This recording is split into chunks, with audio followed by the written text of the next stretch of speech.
ቃለ ሸካራ ግንባረ ቋጣራ አትሁን። መጽሐፍ እኮ ነው የሚልህ። እኔ እኮ አይደለሁም ማለት ነው። ለሰው አስፈሪ ሆነ። አቤት ምንድን ነው እንደዚህ አይባልም ማለት ነው። ፊት ምንድን ነው የሚደረግ? ፊትን ብሩህ ማድረግ። ፊትን ብሩህ ማድረግ። ቅዱሳን እየበቁ ሲወዱ ምንድን ነው የሚሆኑት? ብሩህ ነው የሚሆኑት ፊታቸው ማለት ነው። ፍስሐ ገጽ መሆን ይገባል።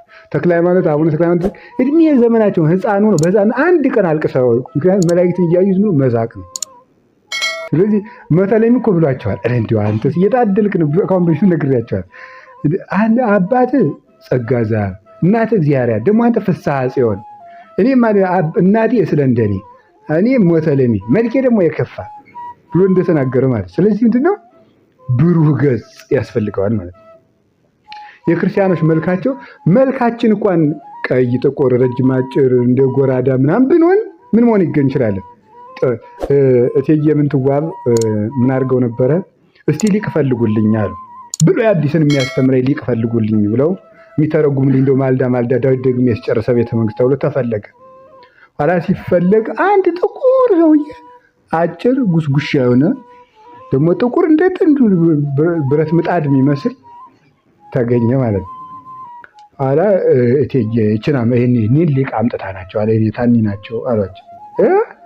ይሄን አስወጡ ወደዚያ ምናምን ሲሉ አይ እስቲ ነው ጥቂት ይስሟቸውና ይወጣሉ ሲባል ዮሐንስ አፈወርቁን ሰተት አድርጎ በቃሉ በቃ እንደ ውሃ ሲያፈሰው ንግግሩ አንደበቱ ከምስጢሩ የተስማማ ነው።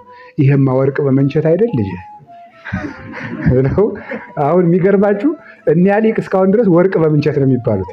የዮሐንስ አፈወርቅ ሊቅ ናቸው። ኢሳይያስ ላይም አላቸው።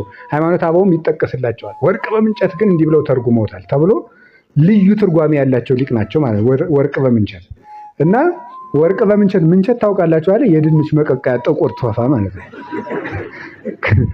ጥበባቸው ግን ምንድነው? ወርቅ። ከዚያ በኋላ እትዬ ከቤተ መንግስት ያስወጧቸው ጠጅ እየሰጡ ጮማ እየተቆረጠላቸው ሲተረጉሙ ኖሩ ማለት ነው።